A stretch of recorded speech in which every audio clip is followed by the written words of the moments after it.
Hi friends, welcome to my YouTube channel Comet World. जैसा कि आप सभी को पता है कि मेरे चैनल पर टॉप 10 मोस्ट इंपॉर्टेंट क्वेश्चन का एक सीरीज चल रहा है। तो आज उसी सीरीज को आगे बढ़ाते हुए आज मैं जो सेट आप लोगों के सामने लेकर आया हूं वो है सेट नंबर 16।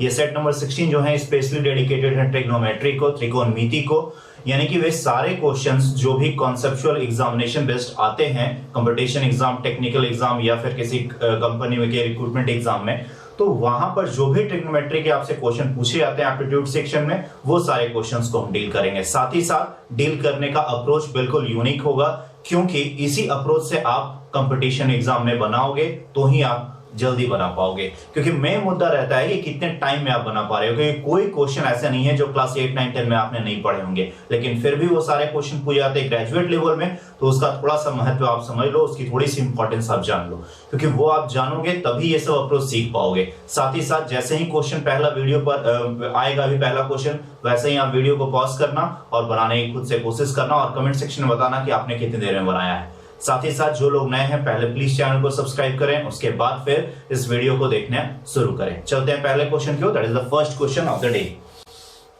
पहला क्वेश्चन क्या कहता है? from 2 points on the ground lying on a straight line through the foot of a pillar, यानी कि एक आपका पिलर है, तो ये मैंने पिलर बना लिया, जरा ध्यान से देखना, और 2 पॉइंट से इसको देखा जा रहा है, 2 पॉइंट से, ठीक है, फुट ऑफ द पिलर से 2 पॉइंट से, the two angles of elevation top of the pillar are complementary, यानी दोनों एंगल कैसे हैं? कॉम्प्लीमेंट्री हैं। तो यहां से एक एंगल मैं ये बनाता हूं और यहां से ये एक एंगल बनाता हूं, और यहां पर देखिए 2 एंगल आपका क्रिएट हो गया। ये ट्रिग्नोमेट्री का हाइट एंड डिस्टेंस सेक्शन का है ये। तो अगर ये ट्रिग्नोमेट्री का मतलब कॉम्प्लीमेंट्री एंगल कह रहा है, तो एक आपका थीटा होगा तो दूसरा आपका क्या हो जाएगा? 90 माइनस थीटा, क्योंकि आपको पता होना चाहिए कॉम्प्लीमेंट्री का मतलब क्या होता है, थीटा, और 90 minus theta, that means the sum of 2 angles is equals to 90, और अगर सप्लीमेंट बोलता तो हम लोग sum of 2 angles is equals to क्या लेते हैं? 180। आफ्टर दैट क्या कहता है? If the distance of the 2 point from the foot of the pillar are 9 and 16, मतलब यहां से यहां इसका डिस्टेंस कितना है? 9, और यहां से यहां टोटल डिस्टेंस कितना है? ये टोटल डिस्टेंस है 16। तो जैसे कि 16 और 9 हुआ तो ये आपको वेल नोन पता चल गया कि ये कितना होगा? 7 होगा। ये चीज पता चल गया। दूसरा क्या है? The height of the pillar is, तो आपसे ये हाइट पूछी जा रही है कि ये हाइट कितना होगा। मैं कलर चेंज कर लेता हूं ताकि आप लोगों को बताने में प्रॉब्लम ना हो। अब जरा ध्यान से देखना कि मैं क्या कहना चाह रहा हूं। यहां पर देखो कि ये सारा चीज दिया हुआ है, आपको कैलकुलेट करना है। अप्रोच पे ध्यान देना, क्योंकि यही अप्रोच बहुत काम देने वाला है आपको। बनाने मत चले जाना कि हाँ मैं तो इसको बना लूंगा, बनाकर देखता हूं, क्योंकि अप्रोच सीखने के लिए आप इस वीडियो को देख रहे हो। चलो अप्रोच की ओर, तो जब ये 9 है तो मैंने एक ट्रिपलेट आपको बताया था 3, 4 और 5 का। 3, 4 और 5 का बताया था ट्रिपलेट आपको। जब 3 और 4, 5 का करूंगा तो यहाँ पे 9 है, दैट मींस कितने का मल्टीपल है? 3 into 3 का मल्टीपल है। तो यहाँ पर जब 3 होगा तो ये ऑब्वियस सी बात है कितना होना होगा? 4, और ये कितना होना होगा? 5। जब 4 होगा तो ये 4 के साथ मल्टीपल क्या लगेगा? 3, क्योंकि यहाँ पे 3 है, और यहाँ पे 4 के साथ क्या लगेगा? 3। ये बात समझ में? तो अगर मैं इस राइट एंगल ट्रायंगल को देखता हूं, फर्स्ट वाले ट्रायंगल को, छोटे वाले ट्रायंगल को, तो ये 3, 4 और 5 का ट्रिपलेट फॉलो करता है, और उसी हिसाब से 3 3 या 9, 4 3 या 12 और 5 3 या 15, यानी 9, 12 और 15 भी इसका क्या होगा? एक ट्रिपलेट होगा, क्योंकि ये रेशियो है और इसमें किसी चीज से मल्टीप्लाई या डिवाइड करोगे तो फर्क नहीं पड़ेगा, बजाते तीनों में आपको करना पड़ेगा। चलते हैं आगे। अब इस बड़े वाले ट्रायंगल को देखो। बड़े वाले ट्रायंगल में हम देखेंगे तो ये कितना है? 16, दैट मींस ये क्या है? 4 into 4, और जब ये 4 है तो इसको कितना होना पड़ेगा? 3। तो देखो यहाँ पे तो 3 ऑलरेडी है, और 3 के साथ मल्टीप्लाई भी क्या है? 4, ऑब्वियस सी बात है। तो यहाँ पर क्या होना पड़ेगा? 5, और इसके साथ मल्टीप्लाई क्या होना पड़ेगा? 4। तो देखो यहाँ पे फिर से आ गया 3, 4 और 5, और तीनों में एक्स्ट्रा मल्टीप्लाई क्या है? 4 4 का, दैट मींस 4 4 का मल्टीप्लाई करेंगे तो ये क्या हो जाएगा? 12, ये हो जाएगा 16, और ये हो जाएगा 20। देखो 16 है, 12 है, और ये क्या आ गया? 20। दैट मींस दोनों ट्रायंगल से सेटिस्फाई होता है कि ये हाइट ऑफ अ पिलर कितना है? 4 3 या 12 सेंटीमीटर। तो केवल मुझे समझाने में इतना टाइम लगा, ये भी टाइम नहीं लगता, केवल आप इस चीज को समझो कि ट्रिपलेट का यूज कैसे करते हैं। क्या यहां पर हम देखते हैं 12 है हमारे आंसर में? Yes, option D is here, that means the height of the pillar is 12 centimetre, sorry 12 metre. चलते हैं अगले क्वेश्चन की ओर, that is the question number 2 of the day.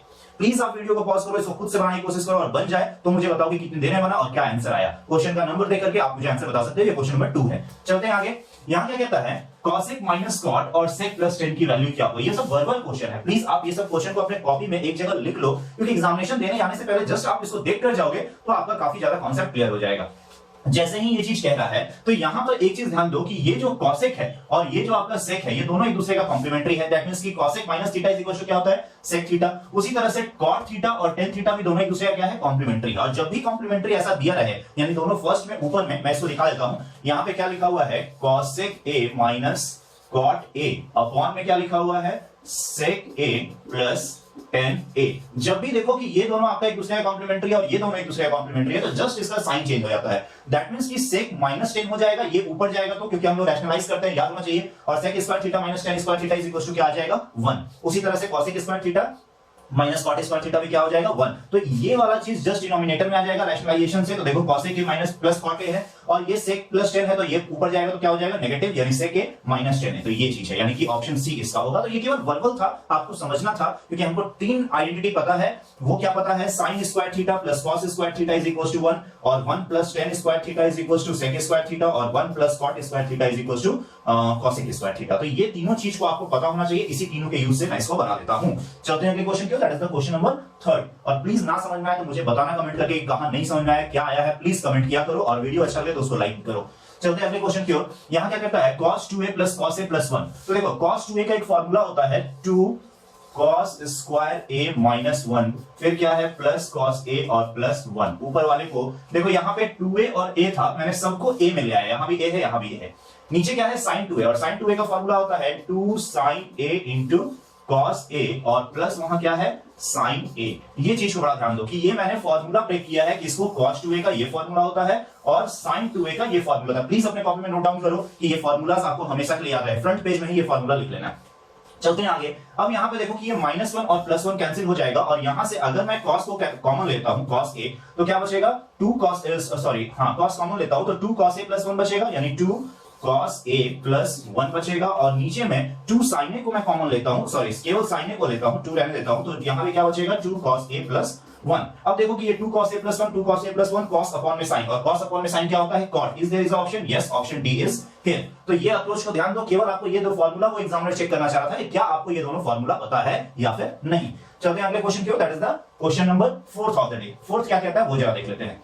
देखो एक चीज आपको पता होना चाहिए कि sin के साथ अगर 90 माइनस थीटा लिखते हैं तो वो क्या होता है cos थीटा, ये तो पता होगा। उसी तरह ये चीज मैं cot के साथ लिखूंगा तो tan के पास जाएगा, और sec के साथ लिखूंगा तो cosec के साथ जाएगा। इतना आपको वेल नोन पता होना चाहिए, ट्रिग्नोमेट्री की बेसिक है। अब मैं उसी का यूज करके कर रहा हूं और इसी में बनाने की कोशिश करता हूं। देखो ये sec 64 है, यहां दिया वैल्यू किसका है 26 का, तो पहले इसको ऊपर ले जाऊंगा तो ये कितना हो जाएगा, ये हो जाएगा cos स्क्वायर और 64 cos स्क्वायर 64, क्योंकि sec है और 1/sec क्या होता है cos, तो ये लिख दिया मैंने। उसके बाद क्या है cot square 64 plus cos square 26 और माइनस, अब जरा ध्यान देना कि ये वाला चीज अगर ऊपर जाएगा तो 1/cos क्या होता है sin, यानी कि यहां पे मैं इसको हटा के डायरेक्ट यहां क्या लिख सकता हूं sin स्क्वायर 26। जरा ध्यान दो, जरूरी नहीं है कि आप हर चीज को लिखो, आप क्वेश्चन में उसको सॉल्व कर सकते हो, क्योंकि 1/cos क्या होता था sin। अब कर दिया मैंने। अब यहां पे ध्यान दो, और इसको मैं करके चेंज करके क्या कर देता हूं cos स्क्वायर, जो कि यहां लिखा है मैंने वो 64। अब देखो कि cos स्क्वायर 64 और cos स्क्वायर 26, तो cos स्क्वायर 26 को मैं क्या लिख सकता हूं sin स्क्वायर 64, क्योंकि cos 90 minus theta sin theta होता है, और cos square theta sin square theta क्या आ गया 1। और यहां से मैं सॉल्व करूंगा तो ये cos हो जाएगा, यानी cos cos कैंसिल हो जाएगा, यानी 1 - 1 कैंसिल हो गया, केवल क्या बचा आपका cot स्क्वायर 64। और जब मैं cot स्क्वायर 64 को सॉल्व करूंगा तो आपको पता होना चाहिए इसको मैं क्या लिख सकता हूं tan स्क्वायर 26, क्योंकि 64 और 26 दोनों एक दूसरे का क्या है कॉम्प्लीमेंट्री है। tan स्क्वायर 26 लिख दिया, लेकिन यहां पे किसका वैल्यू दिया है sec का दिया है, और इसको मैं क्या लिख सकता हूं sec स्क्वायर sec स्क्वायर 26 - 1, और sec 26 का वैल्यू a है, यानी a स्क्वायर -1। क्या ऑप्शन में है, यस, ऑप्शन ए ही आपको दिख रहा है, a स्क्वायर -1। यहां पे आप देख लो। तो केवल आपको जो समझना है, मैंने जो भी कहा है, प्लीज आप वीडियो को पॉज करो, लिसन केयरफुली कि मैं क्या कह रहा हूं, और उसके बाद इसको बनाने की कोशिश करो। चलते हैं अगले क्वेश्चन की ओर, that is the question number 5। Question 5 क्या कहता है, a wheel rotates 7 times in 1 second. In what time the wheel rotates 110 radian. देखो यहां पर 7 टाइम्स है, कितने सेकंड में 1 सेकंड में, और बोलता है कि 110 रेडियन कितने सेकंड में वो कंप्लीट करेगा। बहुत ही अच्छा क्वेश्चन है। सबसे पहले मैं व्हील का कॉन्सेप्ट अगर आपको दे दूं तो व्हील का कॉन्सेप्ट अगर लेंगे तो ये पूरा एक रोटेशन यहां से ये कैसे कंप्लीट होगा, यानी कि रेडियन की बात है तो 360 डिग्री से ये कंप्लीट होगा। 360 डिग्री को रेडियन में अगर लिखेंगे तो वो क्या लिखते हैं हम लोग 2 पाई लिखते हैं, ये आपको पता होना चाहिए। यानी कि एक रोटेशन के लिए मैं क्या लिखूंगा इसको 2 * पाई, ये मैंने लिख दिया। और ये जो है 2 पाई वो ऐसा कितना रोटेशन वो करता है, ऐसा वो कितना रोटेशन करता है 7 रोटेशन, क्योंकि 7 टाइम्स यहां पर लिखा है। कितनी देर में 1 सेकंड में, तो 1 सेकंड में ये कितना रेडियन चला, तो 7 कैंसिल हो गया, 44 रेडियन। ये 44 रेडियन चलता है कितने सेकंड में 1 सेकंड में। चलना कितना है 110, तो देखो 44 रेडियन चलता है 1 सेकेंड में, तो पूछ रहा है क्या है 110 कितने देर में चलेगा, तो 1 अपॉन में 44 और इंटू में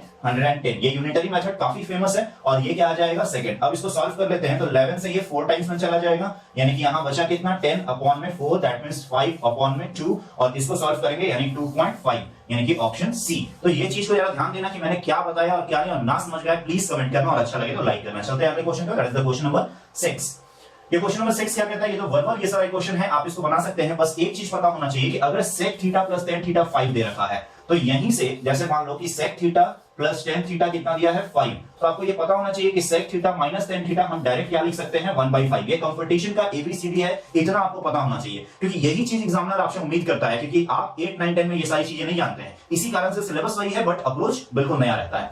तो ये मैंने कर लिया, और पूछ किसका वैल्यू रहा है, पूछ रहा है sec थीटा का, तो sec थीटा यहां से निकालेंगे तो इस दोनों को प्लस कर देंगे, यानी कि 2 sec theta is equal to क्या हो जाएगा 5 प्लस 1 अपॉन में 5। मैं डायरेक्ट भी इसको कर सकता था, लेकिन आप लोगों के लिए लिख दे रहा हूं। और यहां पर अगर sec थीटा की वैल्यू निकालनी हो तो यानी 26 ऊपर में हो जाएगा और नीचे में क्या आ जाएगा 10, क्योंकि 2 इधर आएगा, 2 5 जा 10, 26 अपॉन में 10, और इसको ऑप्शन तो है नहीं, यानी कि इसको सॉल्व करेंगे 13 अपॉन में 5, यानी कि इसको कट करेंगे तो ये आ जाएगा ऑप्शन सी। तो इसी तरह से प्लीज बनाएं। चलते हैं अगले क्वेश्चन पे, that is the question number 7 क्या कहता है, sec थीटा, अच्छा ये सारी चीजें हैं, और देखो बड़ा कॉम्प्लेक्स क्वेश्चन लग रहा है, देखो कि मैं क्या तरीका इसको बता रहा हूं। हमेशा वैल्यू पुटिंग से आप यहां बना सकते हो। मैंने थीटा को थोड़ी देर के लिए क्या ले लिया है, थीटा को मैंने 0 ले लिया है। 0 लेने से होगा क्या, sec थीटा यानी cos थीटा का वैल्यू जब 1 होता है तो sec 0 का वैल्यू, sec 0 का वैल्यू भी क्या हो जाएगा 1, जरा ध्यान देना। फिर 1 प्लस ये क्या हो जाएगा 0, और नीचे क्या हो जाएगा 1, फिर प्लस 1 अपॉन में 1 प्लस 0 और माइनस 2 इंटू क्या हो जाएगा 0। देखो सब जगह मैंने थीटा का वैल्यू क्या रख दिया है 0, और थीटा 0 डिग्री रखने पर किसका क्या वैल्यू होता है वो आ गया है, थीटा का वैल्यू 0 रखा है, तो sec थीटा क्या हो जाएगा 1 sin थीटा 0 और tan थीटा भी 0, वही वैल्यू मैंने रखा है। अब इसको सॉल्व करेंगे तो यहां क्या बचा 1, यहां भी क्या बचा 1, 1 प्लस 1 क्या हो गया 2, और 1 जा 1 और ये 0, यानी कि आंसर क्या आ गया 2। क्या ऑप्शन में 2 है, यस ऑप्शन में 2 है, ये आपका आंसर हो गया। केवल वैल्यू पुटिंग में आपको ये ध्यान देना है कि डिनोमिनेटर में कभी 0 नहीं आना चाहिए, जैसे मैंने यहां 0 कभी नहीं लाया है, क्योंकि यहां भी 0 आया लेकिन इसको 1 प्लस है, तो डिनोमिनेटर में फाइनली बचा क्या 1, फाइनली 0 नहीं बचना चाहिए क्योंकि वो नॉट डिफाइन कर देता है। चलते हैं अगले क्वेश्चन पे, that is the question number 8। Question number 8 क्या कहता है, दो व्यक्ति एक टावर की विपरीत दिशाओं में खड़े हैं। अच्छा देखो, एक टावर सबसे पहले मैं बना देता हूं, और यहां पर एक आदमी खड़ा है और यहां पर एक आदमी खड़ा है। अब क्या कहता है कि एक का 30 डिग्री है और एक का 45, तो चलो ये 30 हो गया और ये 45 हो गया, और इसको मैंने मिला दिया, तो यहां से मैं बना देता हूं ये 30 और ये कितना हो जाएगा, ये हो जाएगा आपका 45। अब चलिए आगे देखते हैं क्या कहता है कि यदि टावर की ऊंचाई 50 मीटर हो, तो ऑब्वियस सी बात है कि इसका हाइट भी दे रखा है, तो पूछ क्या रहा होगा, पूछ रहा है कि दोनों व्यक्तियों के बीच की दूरी कितनी है, यानी कि ये डिस्टेंस आपसे पूछा जा रहा है कि क्या होगा। बहुत अच्छा क्वेश्चन है, प्लीज जरा ध्यान देना कि मैं किस अप्रोच से बता रहा हूं, क्योंकि जो अप्रोच मैं बताऊंगा वो काफी यूनिक होगा, और उसी अप्रोच से बनाओगे तो आपको अलग से इसको बनाने की जरूरत नहीं पड़ेगी।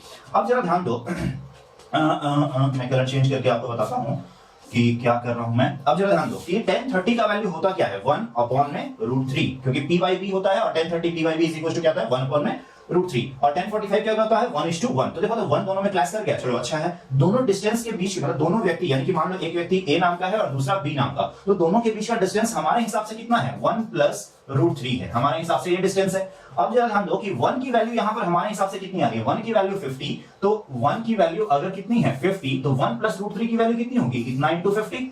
जस्ट इजी है कि a की वैल्यू 50 तो इतना की वैल्यू इतना इंटू 50। अब मैं इसको सॉल्व करूंगा तो √3 का वैल्यू भी दे रखा है 1.73, हालांकि ये चीज आपको याद होना चाहिए, हर वक्त नहीं दिया रहेगा, तो ये हो जाएगा 2.73, क्योंकि 1 प्लस भी है, और इंटू में क्या हो जाएगा 50, और इसको सॉल्व करूंगा तो एक पॉइंट इधर आ जाएगा, 5 3 या 50 और 5 7 या 35, 1 36, 3 कैरी 5 2 या 10 और 1 3 30, यानी 136 अपॉन में 5। क्या ऑप्शन में है, yes option A is here 136 upon में 5। चलते हैं अगले क्वेश्चन की ओर, that is the question number 9 of the day.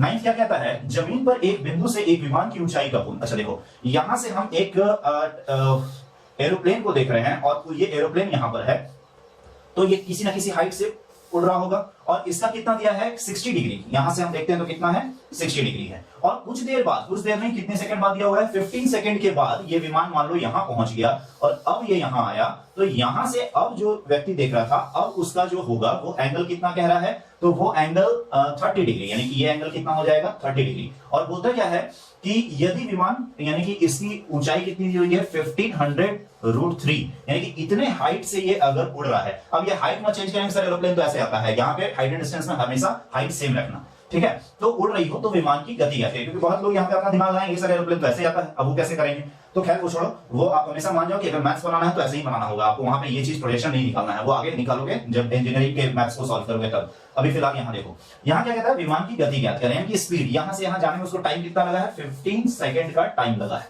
ठीक है। और अब देखते हैं जरा ध्यान दो मेरे अप्रोच के ऊपर, क्योंकि मैं कोई अलग से इसको नहीं, सॉरी कोई अलग से मैं इसको नहीं बताने जा रहा हूं, जरा ध्यान देना कि मैं क्या कर रहा हूं। यहां देखो 60, तो 60 का वैल्यू क्या होता है, √3/1, यानी यहां से यहां √3 और यहां से यहां सॉरी यहां से यहां 1 हो गया और यहां से यहां √3 हो गया, ये वाले एंगल में मैंने लिया, छोटे वाले एंगल में। और बड़े वाले ट्रायंगल में अगर लेता हूं, ये वाले ट्रायंगल में, तो ये 30 है, तो ये यहां पे क्या हो जाएगा 1, और ये पूरा का पूरा कितना हो जाएगा √3। ये चीज जरा ध्यान दो कि 1/√3 किसका हो गया, इस हिसाब से। अब जरा ध्यान दो कि मुझे क्या करना है, ये वाला देखो कि एक जगह मेरे हिसाब से क्या आ रहा है √3, और क्वेश्चन मतलब मेरे हिसाब से दो वैल्यू आ रहा है कि हाइट एक जगह √3 और एक जगह 1 है। तो अगर मैं इसको √3 बनाना चाहूं तो यहां पे मल्टीप्लाई किससे करना पड़ेगा, √3 से, तो √3 हो गया ये। तो जब इसका वैल्यू यहां है तो इसको भी किससे मल्टीप्लाई करना पड़ेगा, √3 से, और इस दोनों को सॉल्व करूंगा तो ये टोटल कितना आ गया, टोटल डिस्टेंस 3, √3 × 3 क्या होता है, √3 × 3 3, तो ये पूरा का पूरा 3, उसमें से ये एक, तो ये कितना हो जाएगा, यहाँ का डिस्टेंस 2 हो जाएगा, और ये डिस्टेंस मुझे पता आ जाएगा, टाइम पता चल जाएगा, तो मैं स्पीड नहीं निकालूंगा, वही पूछ रहा है। तो डिस्टेंस यहाँ से 2 आया, तो जब देखते हैं कि √3 का वैल्यू कितना दे रखा है, हमारे हिसाब से √3 और क्वेश्चन के हिसाब से 15√3, यानी 1 का वैल्यू यहां से कितना आ जाएगा 1500, √3 कैंसिल हो जाएगा, तो 2 का वैल्यू कितना हो जाएगा 3000, तो 3000 ये टोटल आपको क्या हो गया, डिस्टेंस हो गया, अपॉन में टाइम, टाइम कितना दे रखा है 50 सेकंड, तो ये मीटर पर सेकंड में आएगा, और इसको सॉल्व करेंगे तो कितना आ जाएगा 200 metre per second. Is there is option, yes, option B is here. तो देखो डायग्राम में ही हम कैसे बना के इसको आगे बढ़ जाते हैं, ये अप्रोच को आप ध्यान देना। चलते हैं अगले क्वेश्चन की ओर, that is the question number 10th of the day. ये जो क्वेश्चन है ये लास्ट क्वेश्चन है, और जैसा कि आपने वीडियोस को अगर देखते आए हैं, पिछले 14 सेट देखे होंगे, 15 सेट देखे होंगे, तो ये उसी सेट का लास्ट क्वेश्चन है, दैट मींस की क्वेश्चन ऑफ द डे है, यानी कि ये आपको खुद से बनाना है। अच्छा लगा हो वीडियो तो प्लीज लाइक करना और दोस्तों के बीच में शेयर करना, और साथ ही साथ इस क्वेश्चन को बनाकर कितने समय बनाया और क्या आंसर आया ये दोनों मुझे कमेंट करके बताना। That's it for today, thank you.